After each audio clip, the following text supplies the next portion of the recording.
So when Jesus was telling us to take his yoke on him, on our shoulders, he was basically saying, hey, I'm going through it. Take everything I've gone through upon your shoulders. And when you're doing that, I'll be with you. Even though it's heavy, it'll be light because I'm with you. Francis did that. He took the yoke of Jesus on his shoulders. There are so many stories about Francis of Assisi. I don't know which one is more impressive. Maybe the one I like the most is in Greccio, where he entered the little village on Christmas Eve and gathered people and had them enact the birth of Jesus with the ox and the lamb and all the shepherds that would have been there.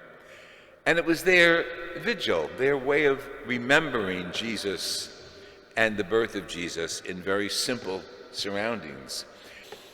Maybe it's the other impression of Francis that sticks to my mind, when he went to La Verna, a little bit outside of Assisi, and he was so ardent in his prayer and so serious about this kind of a gospel, taking the cross of Jesus upon himself, and even reflecting Paul, telling how important the cross was in Paul's life, and in his prayer received the marks of Jesus' crucifixion on his hands, side, and his feet, very much like Padre Pio and other saints who had that stigmata blessing through the centuries.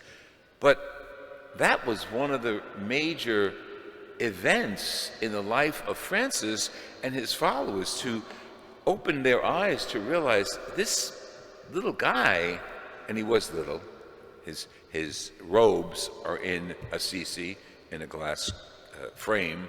He was a short guy, but a very focused guy. Maybe the story of Claire is one of my favorites.